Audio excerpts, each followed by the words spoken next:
Paz e graça para você ligado nessa emissora. É hora do programa em formato de perguntas e respostas que vai discutir um dos temas mais polêmicos que nós temos no livro de Gênesis.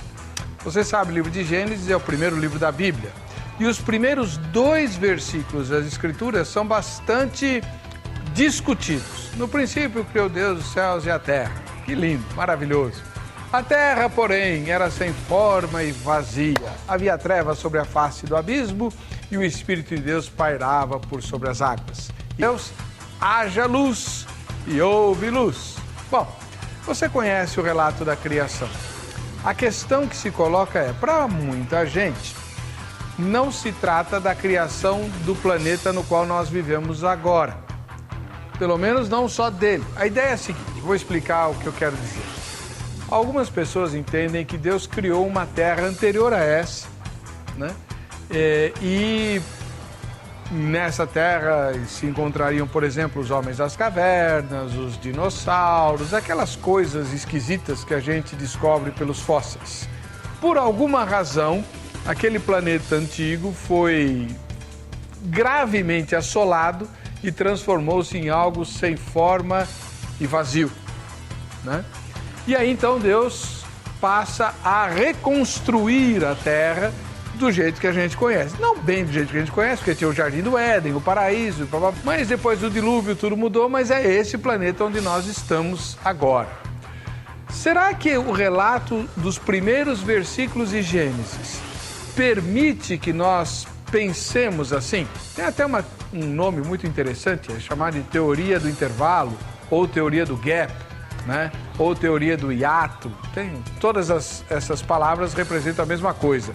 O intervalo de tempo entre o primeiro e o segundo versículos da Bíblia, em que a primeira criação foi assolada de maneira dramática, transformando-se em algo informe e escuro, e a partir do segundo versículo Deus está recriando a terra do jeito que a gente conhece atualmente.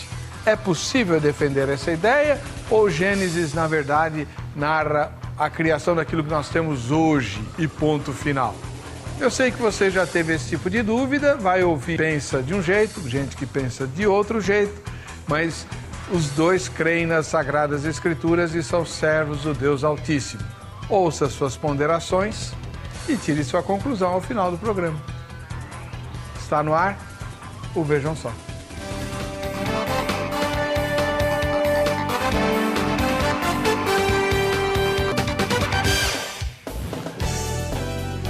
Olá! A Academia Teológica da Graça de Deus, a Agrade, patrocinadora do programa Vejam Só, manda um abraço para você e quer te mandar presentes também. Então, para você concorrer aos presentes da Agrade, você precisa entrar no site do programa e votar na enquete. É assim que você participa dos sorteios.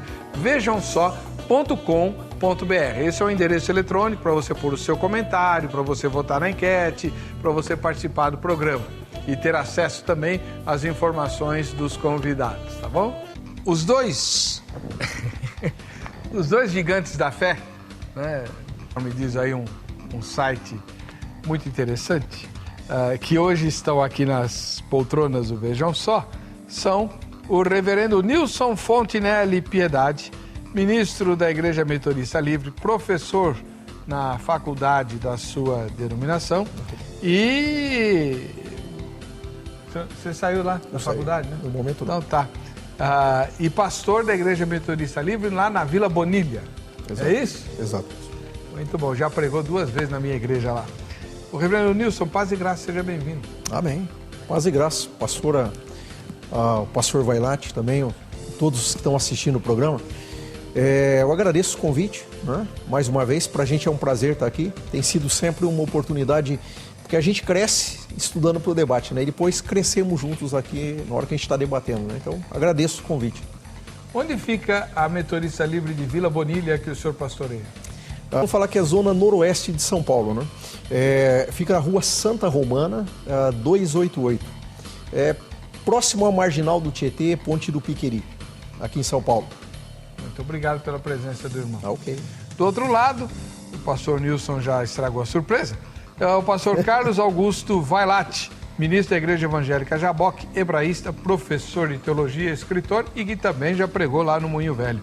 Seja bem-vindo, pastor Vailate. Paz e graça. Paz e graça, Heber. Paz e graça, reverendo Nilson. Paz e graça também a todos os telespectadores do Vejam Só.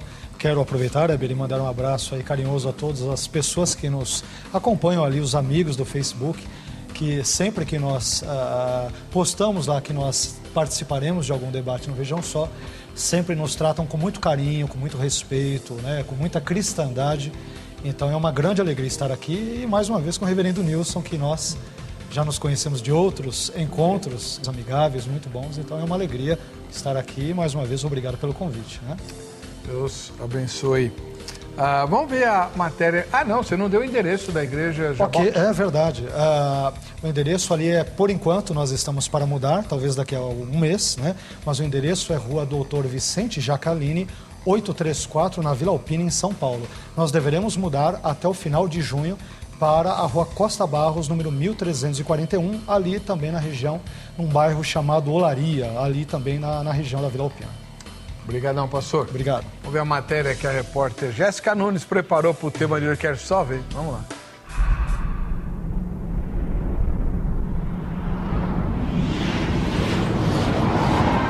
No princípio, Deus criou os céus e a terra era sem forma e vazia, e havia trevas sobre a face do abismo. E disse Deus: luz.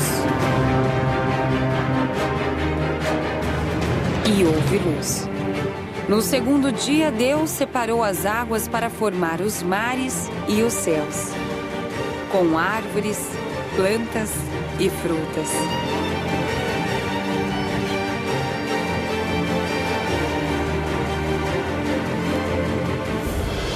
No dia seguinte, ele fez o sol, a lua e as estrelas do céu. E no quinto dia, todas as criaturas do mar e do ar. E no sexto dia, todas as criaturas da terra. E em seguida, ele criou-nos para viver no paraíso. Nos criou à imagem e semelhança do próprio. E no sétimo dia, Deus descansou. Assim, os céus, a terra e todo o seu exército foram acabados. Gênesis nos mostra como tudo começou. Mas você acredita que os versículos 1 e 2 permite crer-se em uma criação mais antiga da terra que foi depois recriada? Curioso? Então acompanhe agora o programa Vejam Só dessa noite. Bom, então tá aí. O tema, se você sintonizou depois da minha escalada de abertura, é o seguinte. Entre os dois primeiros versículos da Bíblia, existe algum intervalo de tempo? Assim, Deus tinha criado uma coisa que se deformou de algum modo, e aí, a partir do segundo versículo, quando há a descrição de que a terra era sem forma e vazia, havia trevas e tal, Deus começa a recriar a terra, ou tudo é uma criação só? Gênesis 1 e 2 permite crer em uma criação mais antiga da terra que foi depois recriada ou não? Você participa pelo vejamsó.com.br, onde está a nossa enquete, onde você pode pôr também os seus comentários. Reverendo Nilson Fontinelli Piedade, ministro da Igreja Metodista Livre, teólogo, versado nas línguas originais da Bíblia, grande pregador e polêmico, vai defender qual a ideia? A minha posição aqui, pastor, vai ser de mostrar que há possibilidade, sim, de que pensemos numa pré-história. Uma pré-história em relação a essa criação que nós temos de Gênesis. Que teria existido, sim, uma história anterior. Não temos detalhes dessa história na Bíblia. E o que nós conhecemos é a partir da criação de Gênesis, quando Deus recria essa terra, ou Deus refaz essa terra. Mas há várias possibilidades, né? Há vários caminhos aí que eu penso que no decorrer do debate a gente vai poder conversar um pouquinho. Tem alguns bem estranhos, né? Algumas defesas no meio evangélico eu creio bem estranhas, e algumas que são mais sensatas, mais coerentes, mas eu acho que há possibilidades lá. Não há como afirmar, né? Meu posicionamento aqui não é defender e dizer, olha, existe, realmente aconteceu. Eu creio que não tenho essa pretensão, mas de mostrar assim que é possível pensarmos que existiu uma pré-história assim. Então, em termos assim populares, a gente poderia dizer que o irmão desconfia que a Terra foi refeita. Para mim, eu aceito que sim, né? Mas não tento convencer que seja assim. Mas pessoalmente, eu me convenci de que realmente houve uma pré-história. Hoje o irmão vai ter que convencer. Então, vamos tentar. Tá bom. Pastor Carlos Augusto Vailate, Igreja Evangélica Jabó, quebraísta, professor de teologia e, pelo jeito, incrédulo, porque ele não acredita que aconteceu isso. Heber, com relação a essa teoria da lacuna, do gap, do caos, da criação e recriação, enfim, que recebe muitos nomes, como você muito bem colocou, eu sou incrédulo, sim, com relação a esta teoria. E todas as outras você veio discutir aqui. Não, obviamente, eu sempre defenderia um ponto de vista divergente do meu adversário. Mas, assim, essa teoria, Heber, pelo menos historicamente, ela é relativamente recente. Normalmente, atribui-se a origem dessa teoria a um teólogo escocês chamado Thomas Chalmers, que teria começado a popularizar essa ideia. Depois ela foi defendida também por um teólogo, um geólogo e paleontólogo inglês chamado William Buckland, e com o passar dos anos ela foi popularizada por meio de 2 Bíblias americanas, muito conhecidas inclusive hoje, as 2 vendidas também inclusive no Brasil, que são a Bíblia de Estudo Scofield e a Bíblia de Estudo Dake. A Bíblia de Estudo Dake, ela é explícita ao defender o posicionamento que o reverendo Nilson defenderá hoje. Já Scofield, ele mais ou menos, né, a visão dele fica um pouco nebulosa, mas de certa forma também a gente percebe que, embora ele não ensine a ideia de uma raça pré-adâmica, todavia ele dá a entender nas entrelinhas que também isso é possível. A meu ver, e obviamente com todo o respeito do mundo ao posicionamento do reverendo Nilson e dos telespectadores que pensam assim, normalmente são pentecostais, um bom grupo de neopentecostais e boa parte também dos batistas que são dispensacionalistas. Nem todos, mas muitos creem na ideia, na teoria do gap. Então, eu acho que esta é uma leitura que é imposta ao texto bíblico. O reverendo Nilson se posicionou muito bem no início, porque ele já colocou os 2 pés atrás e falou, olha, eu vou tentar falar. Então, isso mostra, de fato, sabedoria por parte dele, prudência, porque não é um ensinamento que está claramente presente em nenhum único versículo da Bíblia. Então, eu, de fato, com relação a essa suposta teoria, sou absolutamente incrédulo, por motivos exegéticos, linguísticos, teológicos, todos os motivos que você puder imaginar, contextuais, não dá para defender. Eu acho que é uma posição indefensável. Por outro lado, a teoria do intervalo, do gap e tal, ajuda a entender algumas coisas, como, por exemplo, os dinossauros. Será que Deus pôs dinossauro no Jardim do Éden? Claro que não, senão não teria sobrado nada, né? Deus não ia fazer a mulher da costela de Adão, ia fazer a mulher da costela do brontossauro. Do brontossauro. Enfim, se há uma terra anterior, onde tudo era esquisito, por que não pode ter bicho esquisito também, né? Que nem aquele dinossauro que voava lá, como é que chama? Pterodáctilo. Pterodáctilo, ô bicho estranho, né? Isso foi criado no mesmo tempo que nós ou numa criatura? Tudo isso a gente vai ver daqui a pouquinho e vamos lá. Você vai para o site do programa, vejamsó.com.br, para você votar na enquete cuja pergunta é: você crê que houve uma criação mais antiga da Terra que foi depois recriada? Foi recriada depois, né? Então, é só entrar no site e votar na enquete. As respostas são as de sempre. Sim, foi isso mesmo que aconteceu. Teve uma criação anterior, depois Deus recriou. Segunda resposta, não. É tudo daqui, essa criação original. E a terceira resposta é não sei. Votou na enquete, você se qualifica para ganhar o relógio da Academia Teológica da Graça de Deus, a Agrade. Olha só. Antes da gente ir para o intervalo, porque na volta eles vão começar a se inquirir com tempo e resposta e réplica, sem tréplica, viu? Sem tréplica. Tá? Eu preciso dizer que o tema de hoje foi sugestão da Amintas Dutras,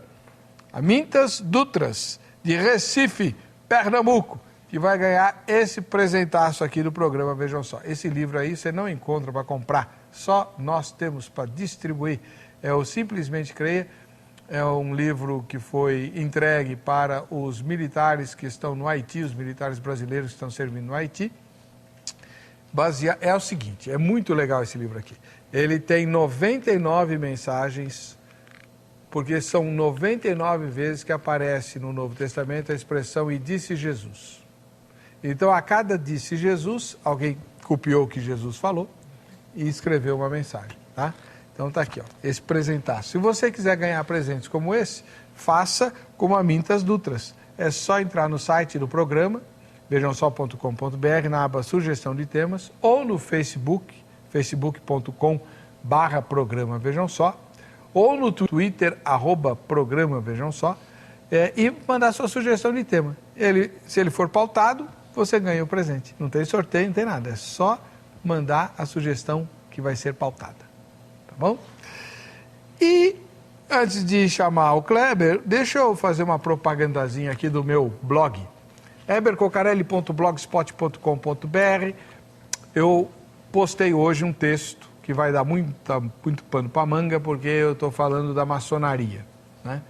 É um texto que eu reeditei, ele foi escrito há muito tempo atrás, e postei hoje no blog, em vista da discussão que nós tivemos na sexta-feira passada, um programa em que nós entrevistamos o reverendo Dr. Delage, da Igreja Presbiteriana de Vila Mariana, que fez um relatório sobre a questão maçônica. Então, quem quiser saber o que eu penso sobre a maçonaria, está lá no blogspot.com.br. Tem sermões também, hoje um sermão, eu não, né? Quem posta é o João, mandei ele postar. Sobre a experiência de Pedro na prisão, né? Memórias do cárcere, né? Pedro e Tiago foram presos, Tiago morreu e Pedro foi solto. Ô, deusinho parcial esse, né? Os dois eram apóstolos, os dois eram discípulos de Jesus, o outro, né? Vaza. Bom, quer saber detalhes, entra lá no Blogspot, tem lá o sermão em áudio só, tá bom?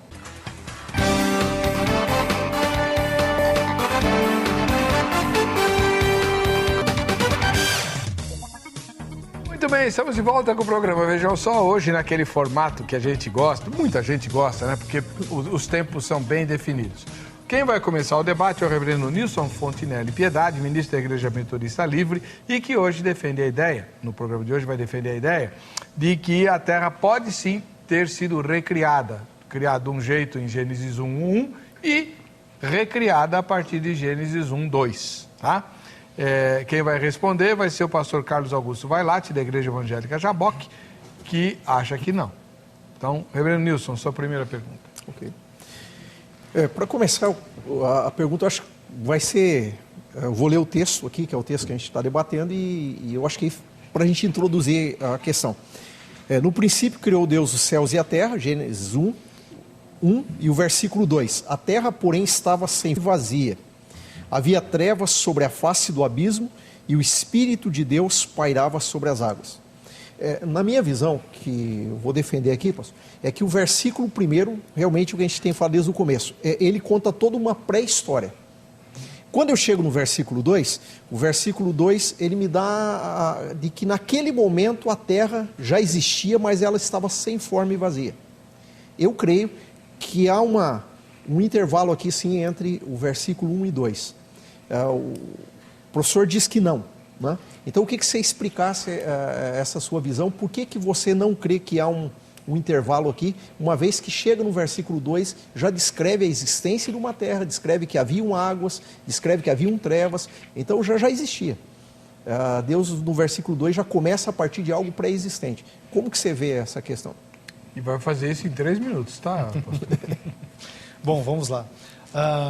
Primeiramente, o texto hebraico de Gênesis 1, versículos 1 e 2, ele diz o seguinte: Breshit bara Elohim et hashamayim ve'et haaretz. Versículo 2. Ve'haaretz hayeta tohu vavohu, ve'roshech al pnei tehom, ve'ruach Elohim merachefet al pnei hamayim. Como eu traduzo esse palavrão que os telespectadores estão ouvindo?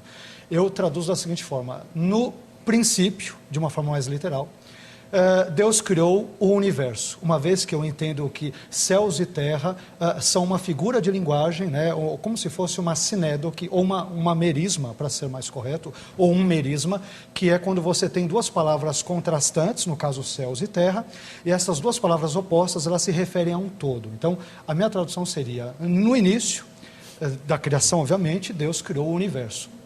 E o universo, neste momento de criação, quando sendo criado, tinha nele a terra que estava ainda informe e vazia. Então, a meu ver, nós não temos uma compreensão no que diz respeito de Gênesis capítulo 1, versículos 1 e 2, que nos permite ver uma pré-história no versículo 1 e no versículo 2 uma outra terra recriada. Tanto é que o verbo ali hebraico que aparece, depois acho que nós vamos tocar um pouco mais nesse assunto, o verbo hebraico hayetá, que vem de hayá, cujo sentido básico é ser, estar ou até mesmo tornar-se, sem dúvida alguma, mas que não pode ser traduzido como tornar-se aqui, que normalmente é um dos vários argumentos que as pessoas que defendem a teoria do gap ou do caos, eles usam. Eles dizem, olha, o verbo hayá ou hayetá de Gênesis 1:2 pode ser traduzido como tornar-se. Isso pode ocorrer em outros textos do Antigo Testamento, mas em Gênesis 1:2 de forma alguma. Então, e por texto, porque há uma estrutura toda linguística que diz respeito a isso. Gramaticalmente errado? Gramaticalmente. Tá. Sintaticamente isso não é possível, né? Okay. Eu só comentei porque depois faz parte da minha próxima pergunta. Então, a ideia é que nós não temos como defender isso, e há outros exemplos da construção gramatical de Gênesis 1:2 que não nos permite traduzir o verbo hayetá, a forma verbal hayetá, como tornou-se nesse contexto. E a estrutura semântica, a estrutura sintática é a mesma. Então, a meu ver, esta concepção que vê em Gênesis 1:1 e 1:2, dois contextos distintos da Terra, é mais uma exegese, a imposição de uma teologia ao texto, que muitas vezes, não estou dizendo que necessariamente seja o caso do reverendo Nilson, mas que busca conciliar a Bíblia com a ciência. Uma vez que a ciência acaba ensinando a ideia de que a Terra é muito antiga, por meio dos fósseis, das rochas e tudo mais, então a Bíblia de Estudo Dake, por exemplo, entre as suas páginas 60 e 61, ela deixa claro essa visão. A meu ver, esta é uma forçação de barra que o texto bíblico hebraico não nos permite fazer. Bem resumidamente é isso. Muito obrigado. Reverendo Nilson, seus comentários.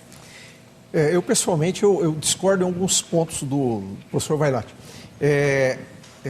Pelo que você falou, você vai entrar na pergunta, mas vou acabar entrando na questão aqui para responder. Eu penso que essa questão é discutível.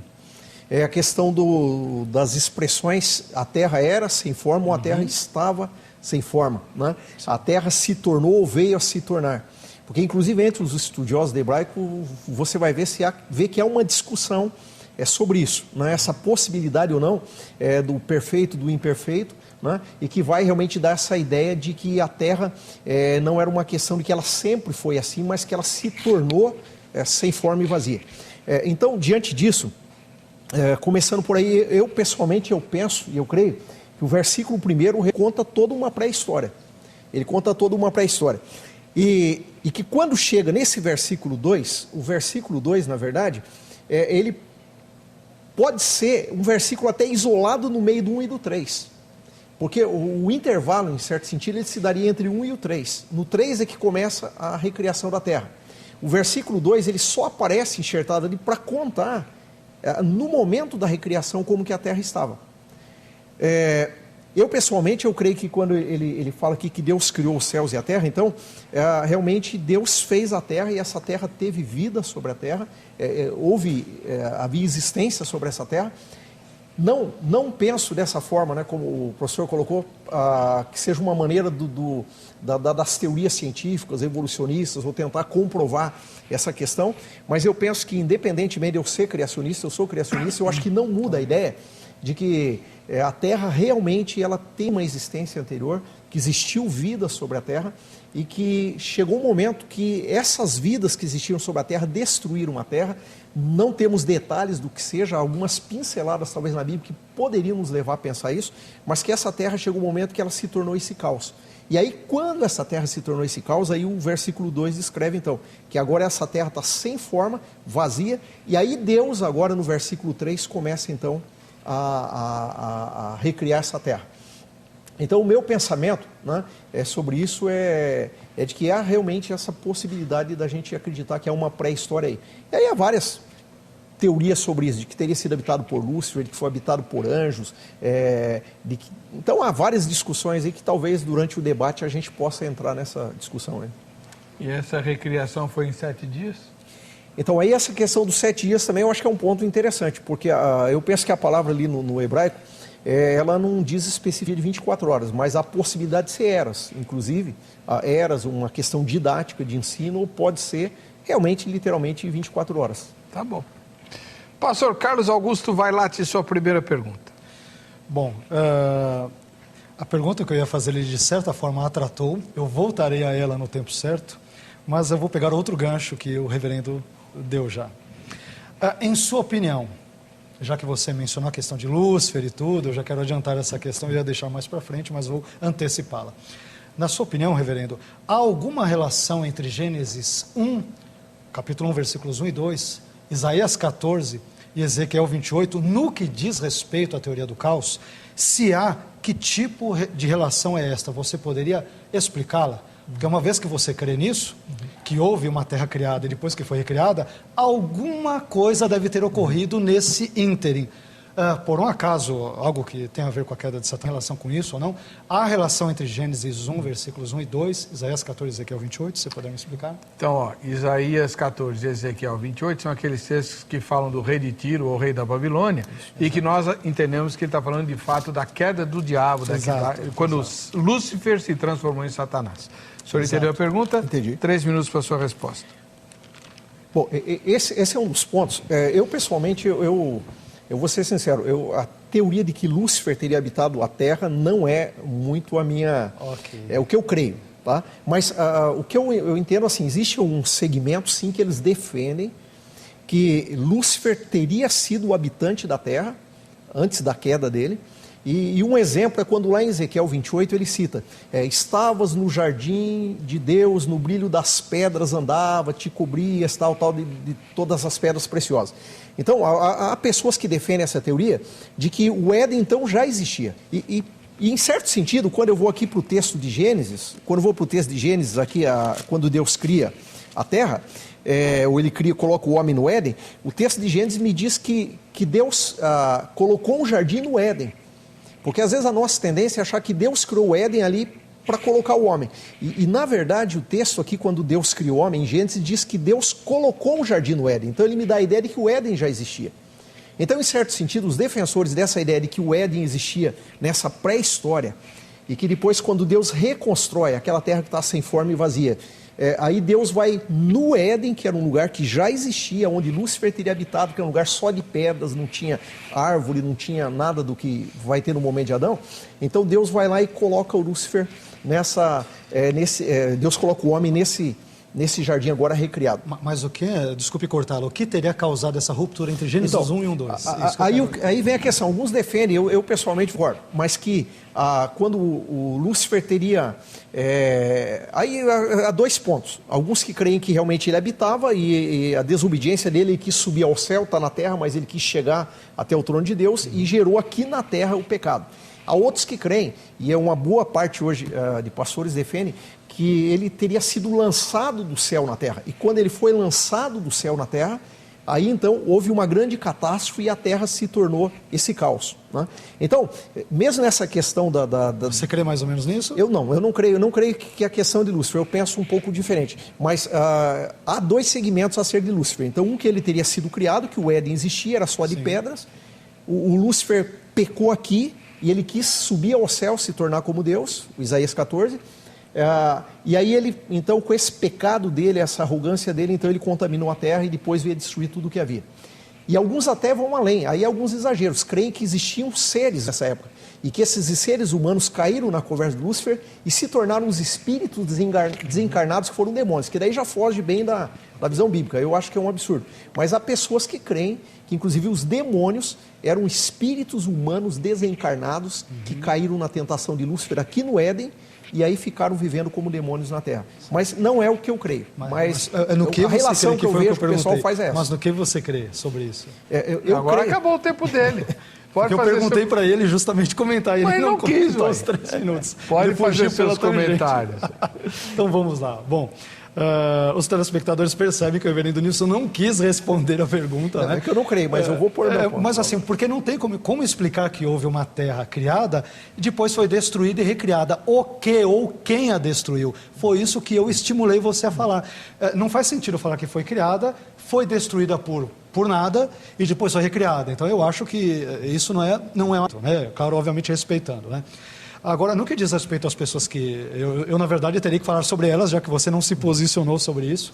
Então, eu entendo que falar que Gênesis, capítulo 1, versículos 1 e 2, tem relação com Isaías 14, Ezequiel 28, com respeito aos telespectadores, aqueles que creem nisso, eu creio que é um equívoco, porque quando o texto usa algumas referências, por exemplo, Ezequiel 28, tentarei ser breve, porque o tempo é bem rápido, quando diz, por exemplo, Ezequiel 28:12, tu és o selo da perfeição, cheio de sabedoria e perfeito em beleza. Aqui, a perfeição, a sabedoria e a beleza do rei de Tiro, possivelmente uma referência a Etbaal III, são destacadas de forma irônica. Sabe-se, por exemplo, que os reis assírios, eles recebiam os títulos de homem perfeito e rei perfeito. Então, isso não tem nenhuma relação necessária com Satanás. A sabedoria do rei de Tiro, que não tem nada a ver também com Satanás, ela tem relação com a sua habilidade nas transações comerciais, conforme Ezequiel 28, versículo 5. E a expressão perfeito em beleza, que aparece também no contexto de Ezequiel 28:12, ela também é usada de forma sarcástica, porque em Ezequiel 28, ou melhor dizendo, Ezequiel 27:3, o texto bíblico diz, ó Tiro, tu dizes, eu sou perfeita em formosura. Então, o próprio rei de Tiro, ele é usado como uma metonímia, uma figura de linguagem para representar a própria cidade e a sua arrogância, uma vez que ele tenta se ver como um dos deuses do panteão cananeu antigo. Quando o texto diz que no Éden, jardim de Deus, estavas, é interessante que o rei de Tiro ele é chamado 2 vezes em Ezequiel 28, versículos 2 e 9, de Adão. Não é chamado de Ish, que é o nome específico para homem, ser humano do sexo masculino. Ele é chamado de Adão, que é uma referência tanto ao Adão primitivo, lá de Gênesis 3, como pode ser uma referência ao gênero humano como um todo. E aqui também a referência, muito possivelmente, se refere ao Éden, quando o texto de Ezequiel 28, aqui, o Éden, possivelmente ele esteja se referindo ao contexto de uma cidade com quem Tiro, o rei de Tiro, tinha as relações comerciais. Quando diz que toda pedra preciosa era a tua cobertura, essas pedras elas eram resultado das relações comerciais entre o rei de Tiro e as outras nações. O capítulo 27 de Ezequiel deixa isso bem claro. Quando diz que tu eras querubim, isso não tem nada a ver necessariamente com anjo, porque antigamente os reis, no contexto do Antigo Oriente Médio, eles eram retratados como figuras híbridas, que tinham corpo de um animal, asas de uma ave e cabeça ou a outra parte de um ser humano, figuras híbridas. Então, Ezequiel 28, isso se aplica também a Isaías 14, não nos permitem relacionar esses textos com Gênesis 1, versículos 1 e 2. Reverendo Nilson, sua segunda pergunta. Pastor Valete, a minha segunda pergunta é o seguinte, não que eu queira que você explique questões científicas, não é isso, mas como que você vai explicar biblicamente isso, tá? A ciência nova, não tem como a gente negar os fósseis que a gente tem, inclusive de grandes criaturas, e não tem como a gente negar a existência deles hoje. Se não existiu essa pré-história, se essa pré-história não existiu, e você não tem relato nenhum da criação desses seres, desses animais imensos, essa coisa toda, como a ciência tenta explicar. Como que você define essa questão? Então, como que você imagina que surgiram esses fósseis, essas grandes criaturas que hoje são encontradas pela ciência? Biblicamente, como que você poderia dizer, olha, isso aí é uma invenção do inimigo? Porque eu estou dizendo porque eu já vi alguém falar. Né? Ele disse, olha, foi o diabo que criou isso aí, o fóssil do dinossauro para confundir as pessoas. Né? Alguma explicação tem que ter, mas biblicamente, como que você vê alguma relação, como explicar essas descobertas hoje? Porque são fatos reais. O irmão compreendeu? Perfeitamente. 3 minutos. Obrigado pela pergunta. O que ocorre? Biblicamente, temos como asseverar de uma forma muito clara que a Bíblia mencione dinossauros. Lembrando que a palavra dinossauro é uma palavra grega e não hebraica, né? Dinossauro vem do grego deinosauros. Deinos quer dizer terrível e sauros, lagarto. Lagarto terrível, né? E a Bíblia, obviamente, não trabalha com esses termos. Aqui no início de Gênesis, no capítulo 1, no versículo 21, quando diz que Deus criou os grandes animais aquáticos, que algumas traduções trazem como como baleias, aparece a expressão hebraica tanim. Tanim, cujo plural é taninim, e que pode significar monstro ou monstros marinhos. Monstro, de uma forma geral, monstros marinhos. Essa terminologia, por exemplo, é usada no texto de Êxodo, no capítulo 7, para se referir a um crocodilo. Naquele contexto onde Moisés lança ali a vara, primeiro em Êxodo 4, a referência é feita a Nahash, Nahash em hebraico é serpente. Depois, no texto paralelo de Êxodo 7, se refere a Tanim, cuja tradução normalmente dada é crocodilo. Tá? Então, biblicamente, nós não temos como defender claramente ou ver claramente a existência de dinossauros. Alguns vêm em Jó capítulo 40, capítulos 39 e 41, mas isso não pode ser defendido claramente. Agora, quanto à outra parte da sua pergunta, você me perguntou como nós podemos ver isso diante da situação de que a ciência vê esses fósseis que, aí eu acrescentaria, hipoteticamente falando, tem bilhões de anos. Hoje, normalmente, a ciência, e obviamente eu não sou cientista, minha área é teologia e Bíblia, né? Não sou um geólogo, físico, mas pelas minhas leituras, nós vemos que normalmente a ciência diz que o universo teria hoje cerca de 13 bilhões e 800 milhões de anos. Eu entendo que esse tipo de argumento ele não encontra respaldo, inclusive com base em argumentos de outros cientistas. Eu separei dois, porque eu imaginei que essa pergunta fosse feita. Então, sobre, por exemplo, a suposta antiguidade da Terra e os métodos de datação usados para medir a sua idade, o Dr. William D. Stansfield, biólogo da Escola Politécnica da Universidade da Califórnia, nos Estados Unidos, ele fez a seguinte declaração, abre aspas, todos os métodos radiométricos para a datação da idade da Terra, ele está citando aqui o método carbono 14, potássio argônio, rubídio estrôncio, urânio chumbo, todos estes métodos, seus vários extratos e fósseis são questionáveis, porque as taxas de decomposição dos elementos químicos medidos são suscetíveis a grandes oscilações ao longo da história da Terra. As incertezas inerentes na datação radiométrica têm perturbado os geólogos e evolucionistas. Palavra de um cientista que nem é crente. Mais para frente, eu sei que eu vou pular a mínima coisa do tempo, mas só para ler aqui, um doutor em geologia chamado Andrew Snelling, é o seguinte, a datação por potássio argônio, que é o sistema de datação usado para datar fósseis, objetos e rochas, que tem cerca de 10 mil anos de idade, sofre por problemas com a herança ou perda de gás argônio. O excesso de argônio nas rochas e minerais produz eras excessivamente antigas, não confiáveis. A herança, contaminação e comportamento de sistema aberto também afetam o sistema rubídio-estrôncio, que é o sistema de datação usado para datar fósseis, objetos e rochas que têm cerca de 1 bilhão de anos. E a conclusão dele é que estes métodos, eles têm perdido a credibilidade como método de datação confiável. Desculpe que eu estourei um pouquinho o tempo aqui. Não faz mal, o reverendo Nilson tem 30 segundos a mais para fazer o comentário dele. Eu pessoalmente, eu diria assim... Pastor, eu creio que a questão dos métodos científicos, eles são questionáveis até onde eles possam realmente chegar. Mas a questão dos termos bíblicos, a palavra de Deus, ela descreve aí que a gente tem traduzido por behemote, a questão aí do moço marinho, isso até se o behemote é um hipopótamo, a questão de crocodilo, né? A palavra apresenta leviatã, behemote, alguns. Quando eu vou para o Salmo 104, versículo, o Salmo 104, aqui o versículo de número 26, diz, por ele transitam os navios, e o monstro marinho que formaste para nele folgar. Eu não consigo imaginar, por exemplo, hoje, quando nós tentamos dizer que a tradução, e alguns conservadores têm traduzido por hipopótamo, crocodilo, se o texto está me falando de um navio, de um mar, e está falando de um mar onde transitam navios. E aí ele coloca esse bicho lá no mar, e diz que é um grande bicho. Só que algumas traduções nossas vão trazer crocodilo ou hipopótamo. Mas até onde nós sabemos, eu acho que a ideia de um crocodilo, de um hipopótamo, ela não poderia ser ligada do mar e nem tampouco de um monstro marinho que pudesse causar algum tipo de comparação com um navio no meio do mar. Então, eu pessoalmente, eu creio que a Bíblia nos dá alguns lances da existência assim, de criaturas, de seres, né? Na expressão mais original, leviatã, monstros marinhos, de que realmente existiu ou existiram criaturas que Deus conhece que ainda que nós não as conheçamos, mas há menções na Bíblia da existência dessas criaturas. Eu acho que quando Deus menciona, Deus não tem intenção aqui de provar a ciência, mas de alguma maneira Deus está mencionando daquilo que Ele conhece. Como que eu vejo essa questão dos fósseis? Eu pessoalmente, eu creio que existiu um outro mundo, né? E aqui eu volto àquele no início, quando você colocou do Isaías 14, Ezequiel 28, na verdade, eu não fugi em si do debate ali, é que eu não creio na maneira de Lúcifer, eu creio que a Terra foi habitada assim por uma outra criação.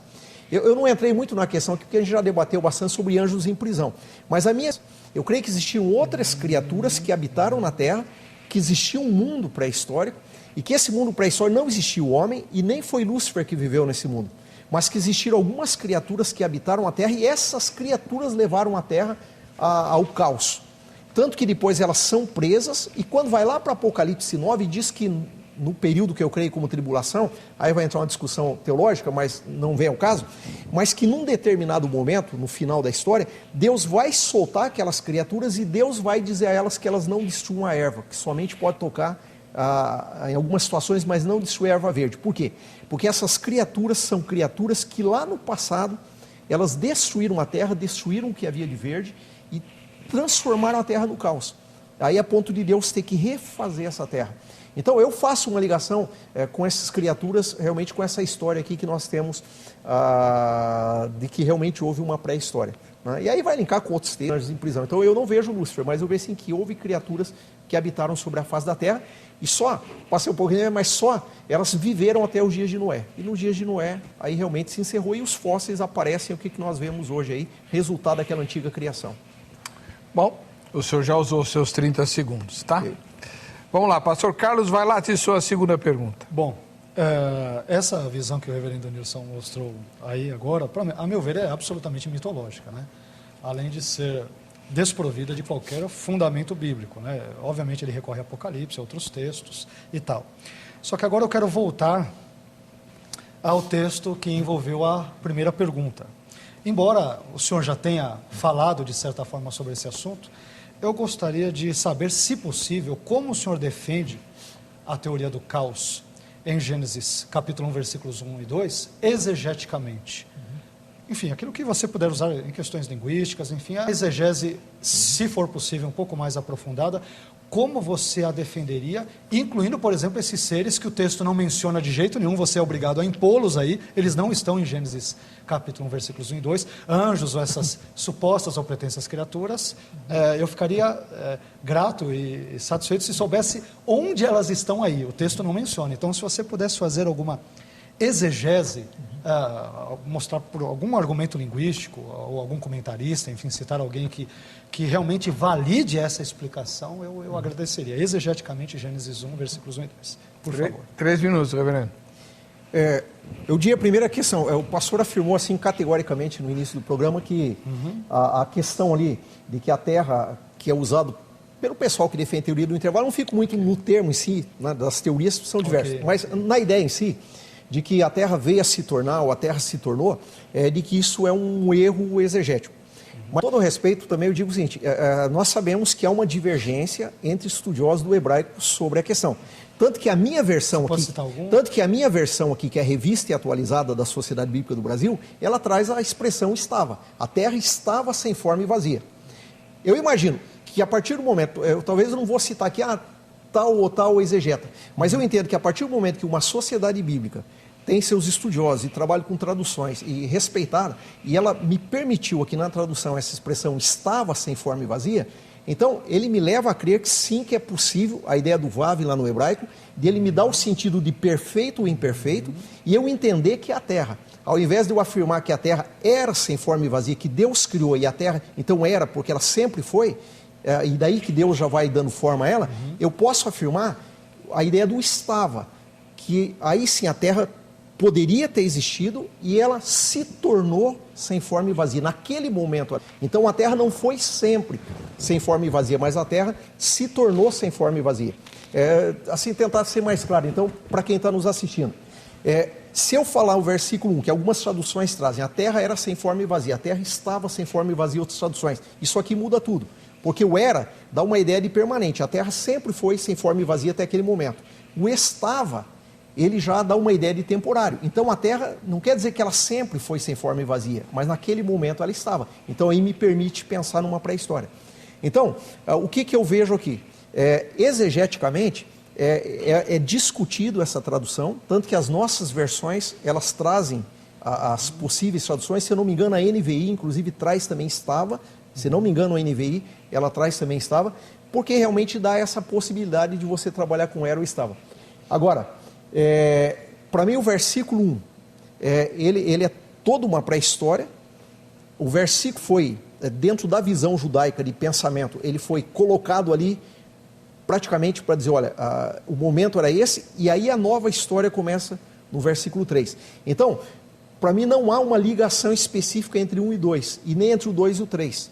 Mas existe sim um intervalo entre o versículo 1 e 3, e o 2 ele é colocado ali só para dar uma ilustração de como a Terra estava naquele momento, então, que vai haver a criação. Agora, os animais, aquilo que eu falei desde o começo, não tem como eu ver aqui no texto de Gênesis 1 e 2 a existência desses animais. A única coisa que eu consigo ver aqui, sim, é essa possibilidade de que houve realmente um intervalo aqui entre os dois. Seus comentários, pastor Vailate. Bom, dizer que o verbo hayetá, que tem relação com estava, e dar essa explicação toda, eu acho sinceramente bem forçado, né? Com respeito à sua visão. A construção sintática de Gênesis, capítulo 1, no versículo 2, parte A, ela segue aqui uma regrinha, que é a conjunção, mas não é o vave conversivo que você citou. Esse vave conversivo não aparece entre Gênesis 1, versículos 1 e 2. Pesquise qualquer erudito de hebraico, isso não existe. Então, aí é que está o problema, por exemplo, é um dos problemas da sua fala. Então, aparece conjunção, substantivo, o verbo no tempo perfeito, não no imperfeito, porque não existe aqui o verbo no imperfeito. Hayetá, ele aparece na terceira pessoa do kal, está no perfeito, e depois você tem um complemento. E essa construção sintática, ela se repete de forma idêntica em outras 3 passagens do Antigo Testamento, apontando para um padrão sintático. Vou citá-las aqui, o trecho em hebraico, o texto em português. Então, primeiro, Gênesis 1, 2... Vehaaretz hayetá tohu vavohu, e a terra era ou estava sem forma e vazia, era ou estava, porque naquele momento da criação em que Deus está começando a criar, ela estava vazia. Não porque aconteceu uma tragédia ou qualquer outra coisa, mas ela estava vazia no início da criação. Nada sugere a ideia do tornou-se. Tem outro texto paralelo, cuja construção é a mesma, conjunção, substantivo, verbo no tempo perfeito e depois o complemento, que é Gênesis 29 e 17. Para quem conhece um pouco de hebraico, ouvindo um pouco, vai entender. O texto hebraico diz, Verachel hayetá Yefat Toar, e Raquel era bonita de forma ou de semblante. Nada permite aqui dizer que ela tornou-se bonita. Gênesis 36, 12 diz, Vetimna hayetá filegesh le Elifaz, ou seja, e Timna era concubina de Elifaz. Também não diz que ela tornou-se concubina. Jonas 3:3, Veninve hayetá irgdolá, e Nínive era uma grande cidade, e não tornou-se uma grande cidade. Ou ela estava por um determinado momento grande depois, ou pequena e depois tornou-se grande. Sintaticamente isso é indefensável. Agora vamos usar alguns exemplos aqui. O tempo corre aqui, mas eu vou citar alguns comentaristas. Separei outros pontos, mas não dá para ler. Hart von Hader, famoso erudito de teologia do Antigo Testamento. Ele diz o seguinte, abre aspas. A hipótese de uma queda da criação cósmica como a de Lúcifer em seu esplendor inicial é linguisticamente e objetivamente completamente impossível, sintaticamente no contexto de Gênesis 1, 2. Derek Kidner, no comentário sobre Gênesis, ele diz, se o versículo 2 de Gênesis capítulo 1 pretendesse contar uma catástrofe e a terra tornou-se, como alguns sugerem, seria empregada a construção hebraica própria das narrativas e não a construção circunstancial que aqui se vê. Por fim, Victor P. Hamilton, no seu comentário também sobre Gênesis, em inglês, eu vou traduzir para o português, ele diz, o verbo hayá, no caso em hebraico aparece hayetá, forma hayetá, no tempo perfeito, normalmente carrega seu sentido estativo, ou seja, uma situação não dinâmica, não a situação dinâmica que você sugeriu, não aparece isso. O ônus da prova, então, está sobre aqueles que insistem aqui, em Gênesis 1, 2, que nós temos um hayá em uma cláusula circunstancial com o sentido de tornou-se. Então ele diz, isso é indefensável a partir do ponto de vista linguístico, com todo respeito à sua perspectiva. Tá? Bom, 2 perguntas foram feitas por cada um dos debatedores, respondidas e comentadas. Nós vamos para o intervalo, no próximo bloco virá a terceira pergunta.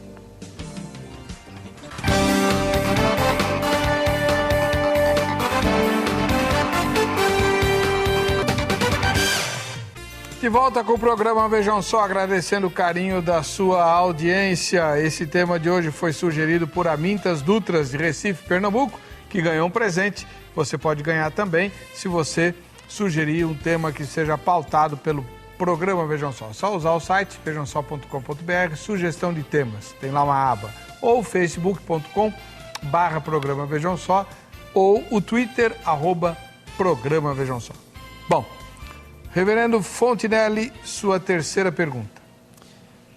A minha pergunta, pastor, seria dentro de um texto que eu sei, com certeza você já pensou nele quando veio para cá, que normalmente o pessoal usa para tentar tratar dessa questão do caos, da terra ter se tornado ou não um caos. É o Isaías 45:18, que diz que Deus não criou a terra para o caos. Está aberto lá, ok. Que Deus não criou a terra para o caos. Então a minha pergunta é como que você vê esse texto, né? Do ponto de vista do seguinte, alguns defensores da teoria do intervalo, eles dizem que não tem como eu afirmar que a terra foi criada já sem forma e vazia, porque Deus não criou a terra para o caos. E que Deus teria já criado a terra com vida, e que a terra é que se tornou um caos. Né? Então esse versículo de Isaías 45:18, eu queria que você falasse sobre ele, que eu sei que é um ponto que todo o pessoal usa para discutir essa questão. Perfeito, obrigado. Vamos lá, 3 minutos. Eu já imaginei que seria de fato feita. Esse texto de Isaías 45, versículo 18, ele deve ser entendido dentro do seu contexto mais amplo. Esse texto ele está falando sobre Ciro, o rei persa. Quando nós lemos o capítulo 45, versículo 1, o texto já começa dizendo: assim diz o Senhor ao seu ungido, a Ciro. E aí nós temos que entender o seguinte: Ciro, que foi o fundador do Império Persa, ele derrotou o babilônico Nabonido e conquistou a Babilônia aproximadamente em 539 a.C. E nessa época ele também libertou os judeus que estavam cativos. Depois disso, estou contextualizando e vou chegar à resposta. Depois disso, ele reconstruiu tanto a cidade quanto o templo de Jerusalém, que haviam sido destruídos. A promessa sobre isso aparece nesse contexto, tanto em Isaías 44:28, como em Isaías 45:15. Isaías 44:28 diz que Deus é aquele que diz a Ciro: é meu pastor e cumprirá tudo o que me apraz, dizendo também a Jerusalém: se edificada, porque ela havia sido destruída, e ao templo: funda-te, porque ele também havia sido destruído. Depois, no versículo 13, alguns versículos antes do versículo 18, o texto diz o seguinte, na metade do versículo 13, aliás, o versículo 13 inteiro: eu o despertei, ou seja, a Ciro, em justiça, e todos os seus caminhos endireitarei. Ele, Ciro, edificará a minha cidade e soltará os meus... Então, esse texto, ele está falando sobre a cidade de Jerusalém e o templo que haviam sido destruídos.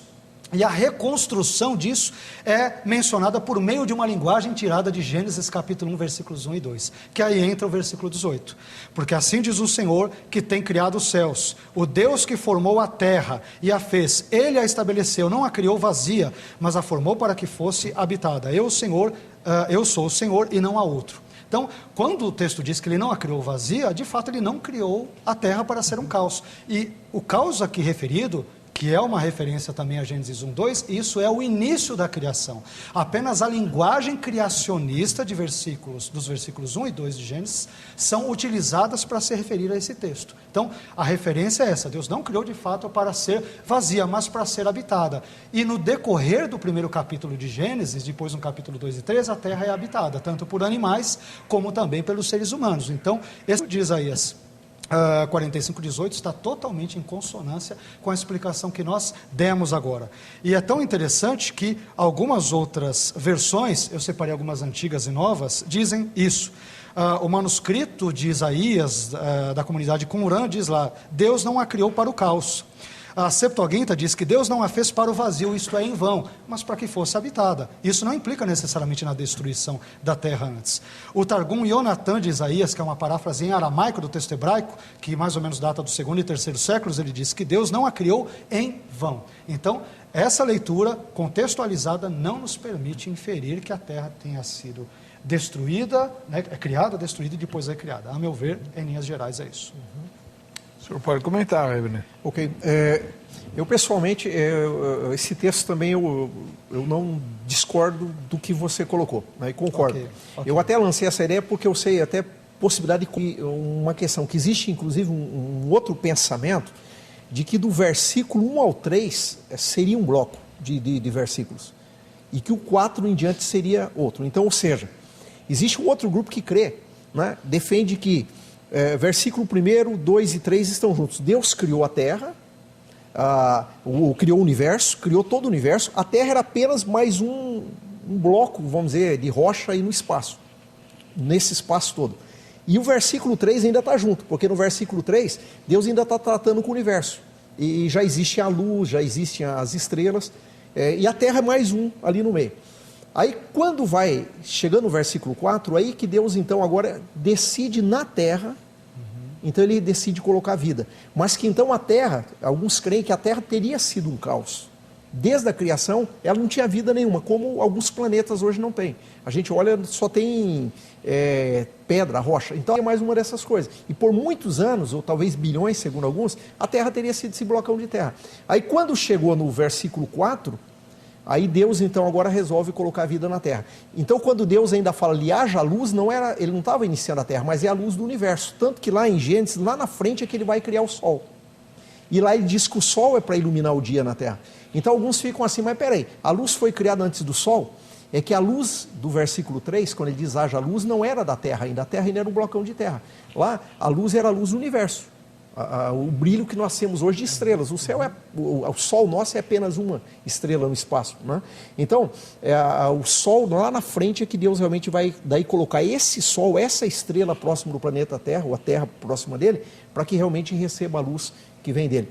Então, mas é aquilo que eu falei, eu não discordo de você nesse ponto da interpretação de Isaías, também concordo, que é apenas uma aplicação que se faz aí, mas há sim quem terra por muitos anos ela tenha sido esse caos e ela ficou apenas sendo um blocão de rocha no espaço, até o momento que Deus disse, não, agora esse planeta eu escolhi, vou pôr vida nele, aí Deus vai lá, coloca o sol para dar a luz e aí começa a colocar vida nesse planeta. Então alguns defendem, não pode ser assim, porque Isaías 45:18 diz que Deus não criou a terra para o caos. E aí entra o debate em cima dessa visão também sobre o caos aí da criação.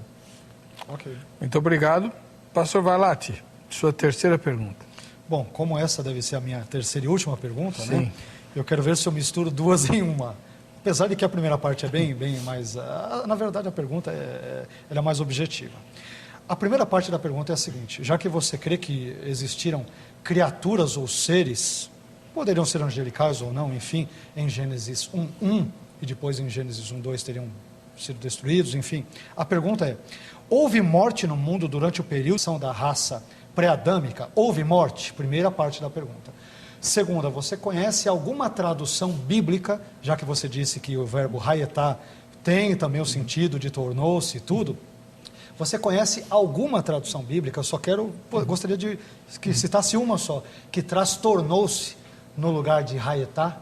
Então, essa é a pergunta. Houve morte durante o período da duração de vida ali da existência pré-adâmica, segundo você crê? Houve morte? E você conhece alguma Bíblia que traga ou traduza hayetá por tornou-se? E esse tornou-se em português seria em que lugar? Aqui no texto de Gênesis 1:2, e a terra era sem forma e vazia. Ou seja, a terra tornou-se sem forma e vazia, que é o pensamento que ele está defendendo. O senhor entendeu? 3 minutos. Tá, começar pela segunda parte. Eu não conheço nenhuma versão. O que eu conheço, as versões sempre o era e o estava. Mas a discussão, sim, de que é possível ela não ser traduzido por tornar-se, como veio a se tornar sem forma e vazia. Então, há uma discussão aí entre eu não sou... A questão hebraica em si não é muito o meu forte, né? Mas eu sei que há discussões, nas pesquisas você vê que há discussões entre os exegetas sobre essas possibilidades. Aonde que eu vejo essa questão se houve ou não morte? Eu creio que não, tá? Que não teria havido, digamos, essa morte nessa questão aí anterior, porque a morte veio após o pecado do homem, sim, em Gênesis. Agora, o que eu creio é o seguinte... Mas não foram destruídos esses seres? Não, eu creio que esses seres foram destruídos no dilúvio. Aí que entra aquela questão que eu coloquei sobre o meu ponto de vista. Que realmente existiram criaturas que habitaram, essas criaturas destruíram o verde, transformaram a terra num caos, mas que a morte em si deles veio acontecer no dilúvio. Porque é como se Deus tivesse falado para eles assim, né, traduzindo a ideia toda, quando se constrói essa ideia desses seres, que Deus teria colocado eles e falar, vocês permaneçam na posição de vocês, vou deixar vocês aqui ainda. Criou o homem, colocou o ser humano para cuidar da terra, mas esses seres que estavam aí na terra e continuaram vivendo, eles continuaram contaminando a criação e geraram toda uma raça decaída. Aí vai entrar outra questão de outro debate, e aí chega no dilúvio. Aí Deus, na verdade, o dilúvio seria não vou usar a expressão limpeza, mas é como se o dilúvio foi um divisor de águas. Até o dilúvio existiam essas vidas na terra, existiam esses grandes animais, mas o dilúvio foi o grande responsável por realmente tirar a vida dessas criaturas, monstros que haviam. O dilúvio teria tirado a vida e os colocado sedimentados aí em rochas, os fósseis que a gente encontra hoje. E que, né, aí os espíritos, né, seres criados, que não era de homem, mas eram outras criaturas celestes, eles aí foram em prisão, que aí Judas fala, e aí Pedro fala, e outros textos mais vão citá-los. Mas então eu creio que a morte, sim, nesse caso, dessas criaturas, se deu no momento do dilúvio. Aí foi um momento em que Deus recomeça de novo a criação, agora sem essa vida anterior que tinha até então existido. Seus comentários, reverendo Vailate. Ok. Bom, primeiramente eu fiquei feliz, ao mesmo tempo surpreso com essa sua resposta, porque e achei, por outro lado também, estranha, porque houve a destruição de tudo, mas essas tais criaturas não foram mortas. Eu acho incoerente. Enfim, em termos lógicos, é algo incoerente. E realmente você tem razão com relação à morte, porque ela só ocorre a partir de Adão. Romanos capítulo 5, versículo 12, diz que por meio do primeiro homem, né, Adão, entrou o pecado no mundo e pelo pecado a morte. Mas ainda assim eu achei a sua explicação absolutamente incoerente com a ideia de uma catástrofe, uma tragédia que destruiu tudo, mas estes seres muito estranhos que não são mencionados no texto, enfim. Com relação à segunda parte da questão que eu coloquei, de fato você nunca vai encontrar o verbo tornou-se, por mais que você tenha dito que o verbo estava, que a NVI ou outras traduzem, deem a entender isso, não dão a entender isso, porque era e estava são verbos estativos, falam sobre um ponto, uma situação pontual no passado, não a ideia dinâmica de algo que veio a ser, como você falou, né? Isso nem no judaísmo, no contexto hebraico de uma forma geral, é raríssimo quem defenda. Eu sinceramente nunca vi nenhum exegeta sério defender isso.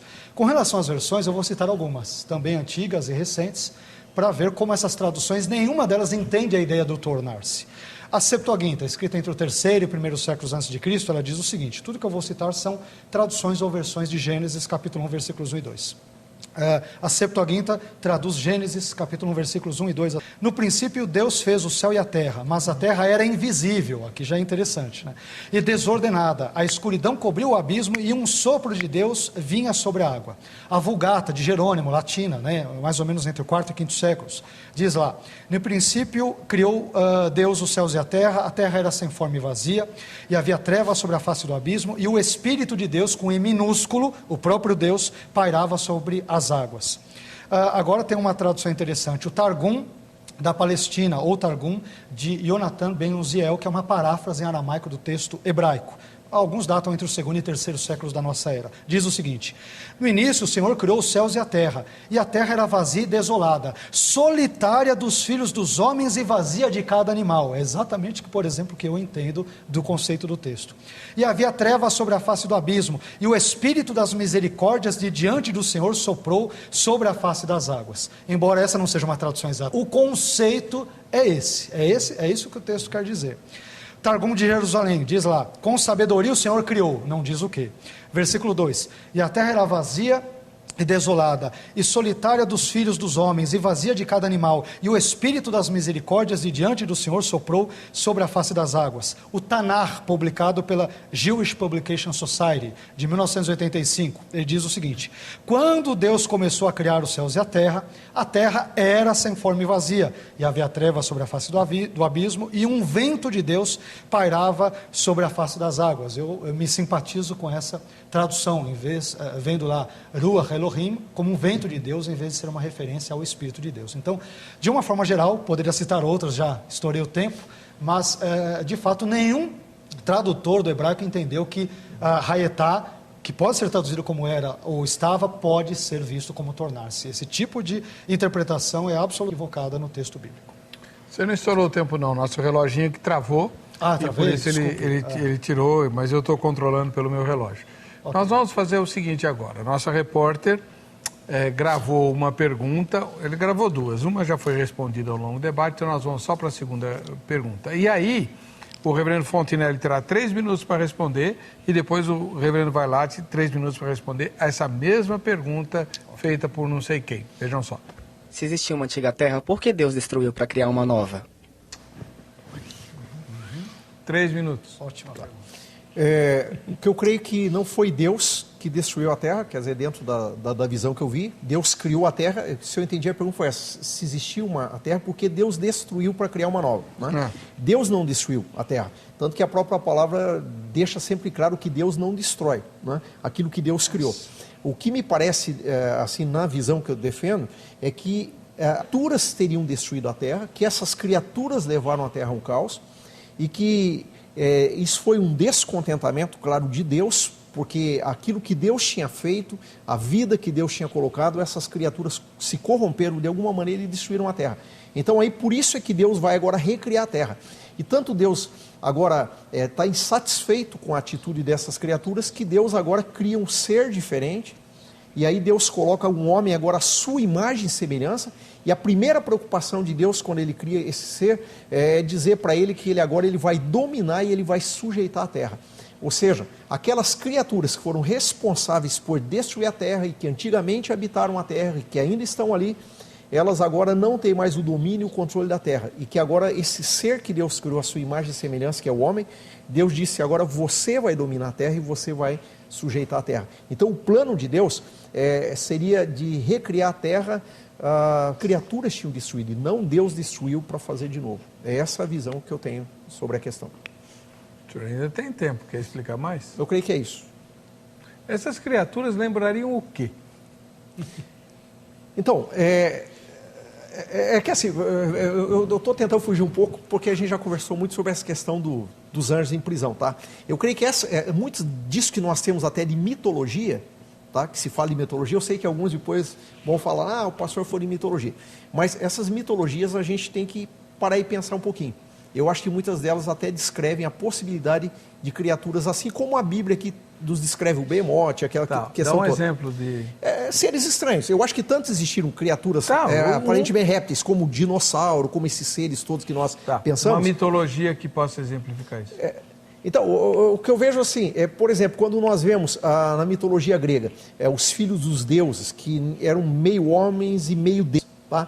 Eu relaciono isso com aquela ideia dos anjos em prisão, que realmente geraram uma raça híbrida sobre a terra, e que eram meio homens e meio seres celestes, porque essas criaturas eram chamadas de filhos de Deus. Por isso, eu acho que a mitologia, quando ela tem essa ideia de que alguns dos seus heróis lá do passado eram meio deuses, meio homens, é dessa ideia dessas criaturas que habitaram a terra, que coabitaram com as mulheres lá em Gênesis, que geraram uma raça decaída e que geraram seres estranhos, desde gigantes e tantos outros, que aí é um outro debate sobre isso. Ok. Vamos lá. A mesma pergunta vai ser respondida agora pelo pastor Vailate. A meu ver, essa colocação do reverendo Nilson, de novo, respeitosamente, ela é absolutamente complicada e sem nexo, né? E ela afronta totalmente a harmonia do contexto de Gênesis 1. Eu fico imaginando que poder essas criaturas teriam de destruir a criação de Deus no capítulo 1. Sejam anjos, sejam mitológicos, pior ainda, se são mitológicos, não existem, né? Como eles teriam poder para destruir a criação de Deus? Então, eu acho que esse argumento é absolutamente falho. Agora, é interessante, vamos ir para o texto bíblico, a coerência de Gênesis 1. Nos primeiros 5 dias da criação, que envolvem que teria havido a hipotética suposta destruição de criaturas que têm tanto poder para destruir a terra, a criação de Deus, nos primeiros 5 dias da criação, quando Deus conclui cada obra em cada um desses dias, a Bíblia declara o seguinte: Vayar Elohim Kitov, ou seja, e viu Deus que era bom. Gênesis capítulo 1, versículos 10, 12, 18, 21 e 25. Por fim, no 6º dia, no último dia da criação, a Bíblia encerra o primeiro capítulo de Gênesis dizendo: Vayar Elohim et kol asher asav hine tov meod. Ou seja, e viu Deus tudo o que fez e eis que era muito bom. Eu fico imaginando que se a terra tivesse sido criada, destruída por tais criaturas poderosas, criadas, recriada, que tipo de conclusão estranha seria essa? Tudo aquilo que Deus fez, dentro de todo o processo criativo, tudo era perfeito, tudo era bom, tudo era muito bom. Ô Deus, espera um pouquinho, mas o Senhor se esquece de que essas criaturas estranhas, seja lá o que for, mitos, elas destruíram a terra que o Senhor criou. Como o Senhor está dizendo que tudo é bom? Então, a meu ver, todos esses tipos de argumentos, eles não são condizentes com o contexto de Gênesis 1. E, mais uma vez, nesse 1 minuto restante ainda que falta, como disse desde o início, eu acho que, linguisticamente, como busquei demonstrar aqui, exegeticamente, teologicamente, é indefensável ver uma terra que teria existido antes, depois ela foi destruída e recriada, e que seres puderam destruí-la. A Bíblia em nenhum momento diz que tais seres poderosos teriam destruído a terra hipoteticamente. Então são inferências que, infelizmente, coloca, que a Bíblia de Scofield, de certa forma, coloca, que a Bíblia de estudo Dake, que possui uma série de outros problemas doutrinários sérios, a meu ver, este é um deles. A Bíblia de estudo Dake, ela ensina a ideia de uma raça pré-adâmica, fora que tem outros problemas também sérios. Diz que Deus, Pai, Filho e Espírito Santo tem um corpo, né? Tem uma série de outros problemas. Então, a meu ver, são erros doutrinários graves, e que não tem um mínimo de respaldo de fundamento, de embasamento bíblico. Exegeticamente, linguisticamente, teologicamente, os telespectadores percebem que o reverendo teve que falar sobre mito e colocar um pensamento no texto que não está presente em momento algum no texto bíblico. Agora vocês dois vão responder uma pergunta minha, só tem 2 minutos para a resposta de cada um, tá? Okay. Porque senão o tempo acaba. A pergunta é muito simples e é a mesma. Tá. Se a morte só vem ao planeta Terra depois da queda de Adão, como explicar criaturas que não têm como sobreviver sem devorar as outras, como tubarões, por exemplo? Né? Você vai dizer que o tigre comia grama? Vá lá, mas tubarão comia o quê? Né? 2 minutos, reverendo. Como explicar? Eu pessoalmente, eu penso que desde a própria criação do homem, quando Deus o fez, Deus disse que ele deu as ervas ao homem para se alimentar. E o fato de se alimentar das ervas não significava morrer a planta, porque a planta está...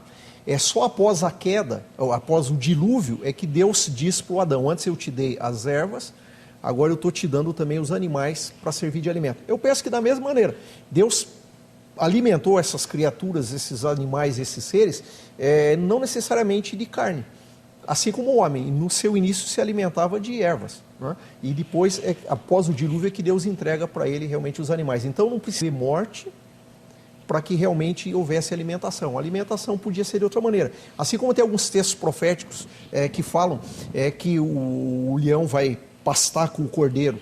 Quer dizer, hoje ele vive de carne, mas diz que no período do reinado de Cristo, a paz vai ser tanta e não vai haver morte, que o leão vai comer capim. Então eu imagino que essa mudança, o fato de comer carne, foi após queda. Antes da queda, realmente, a alimentação era outra. Okay? Agora, deixa eu só falar uma coisa. Eu sei que talvez eu fuja um pouco da ideia.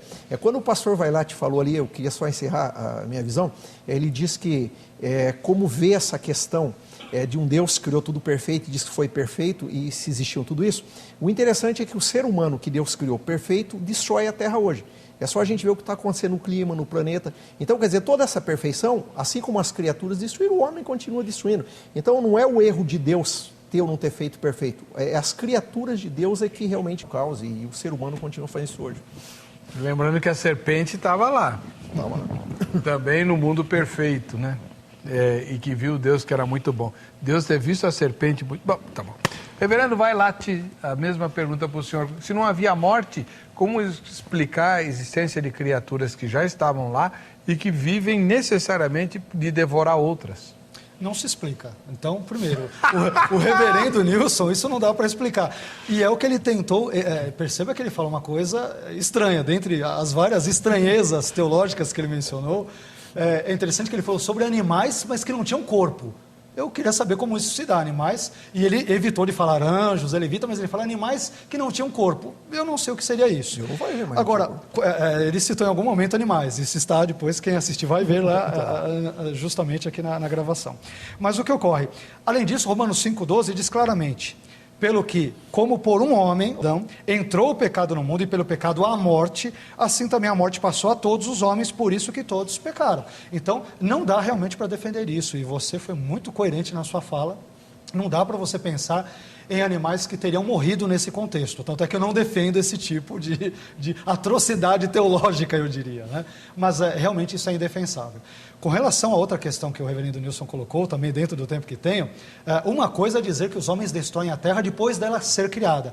Outra coisa que Deus cria, ele mal acabou de criar, já foi destruída e ele tem que recriá-la. Essa é uma inferência que o texto não permite dizer, né? É isso aí que eu quero chegar. Que hoje os homens destroem a terra, obviamente com a permissão de um Deus soberano, sem dúvida alguma, nós sabemos disso, isso é óbvio. Agora que Deus teria criado a terra, e naquele momento ainda quando ela estava sem forma e vazia, no contexto inicial da criação, antes da criação, isto significou que ela foi destruída, a meu ver, esta é realmente uma coisa que o texto bíblico não nos permite fazer. De uma forma geral é isso, Heber. Bom, muito bem, ótimo, o debate rendeu bastante, você obviamente pode tirar suas dúvidas ou fazer novas perguntas e convites ao reverendo Nilson Fontinelli Piedade, da Igreja Metodista Livre, e também ao pastor Carlos Augusto Vailate, da Igreja Evangélica Jaboque. O contato dos dois está no site vejamsó.com.br, na aba Convidados, tá bom? Vamos ver quem vai levar o brinde da grade, quem é? Edilan Santos do Amaral, da capital da Bahia, a terrinha que eu ainda vou conhecer esse ano. Para você que fica com a gente, que fica com essa emissora, a paz e a graça de Jesus, nos encontraremos no próximo Vejam Só, com ou sem criaturas estranhas.